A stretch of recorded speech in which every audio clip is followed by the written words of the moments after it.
More than half of U.S. college students are using AI in their coursework weekly. That's according to new research published this month from Gallup, focusing on higher education, specifically the use of artificial intelligence. 1 in 5 students say they use it daily. Students in business, technology, and engineering programs use AI more frequently compared to those in other majors. And the study, it was done online last year from October 2nd through the 31st. Students, they indicated that some of their schools discourage the use, while other colleges and universities encourage students to use AI. I see some students in my class, they are using AI to brainstorm ideas and get feedback on their assignment drafts, and also get better understanding about the complex concepts. We're trying to be AI forward at the university. We are trying to educate students on how to best use AI. Both Wayne State University and the University of Michigan-Flint are embracing artificial intelligence in the classroom. Artificial intelligence really isn't so much a shortcut or a threat.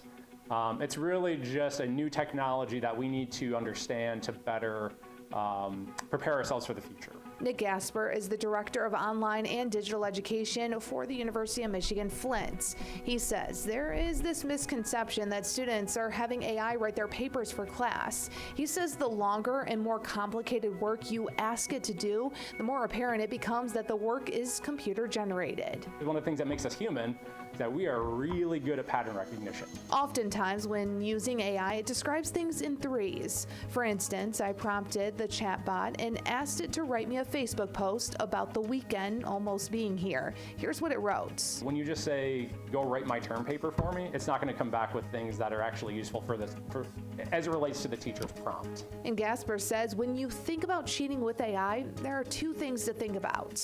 And that is misrepresentation of authorship, so who's actually writing the thing. And the other thing you're thinking about is how you're outsourcing your intellectual work. 2 years ago, the University of Michigan became the first major college in the country to create its own artificial intelligence tool, which is used across the 3 campuses. That tool has the ability to be integrated into any class. And now it's up to the instructor always on whether or not they'd like to do that. But that is one way that a student might encounter that on campus, and it's fully integrated in the course. It's trained on the course content and things like the syllabi. So if they have questions, whether it's, hey, what's the late policy, or even help me understand this concept. Wayne State University has a similar tool. We have a Warrior GPT, which is it's a chatbot, but it's more safe, has more rigorous guardrails for students to use. So in general, I know that AI could possibly bring some challenges in education. However, it could bring more advantages, and it depends on how we can use it and how we design the learning experience for students. As a professor, May Najju says that she encourages the use of it. I ask my students that they have to be very transparent with their use. So if they use the AI, they have to have a disclaimer in their assignments how they use it, and also they have a screenshot of their conversation with their AI use. That transparency is key. Both universities say this is about preparing students for the future and making sure they are AI literate. The goal is to understand how it can be used as a tool to help with learning.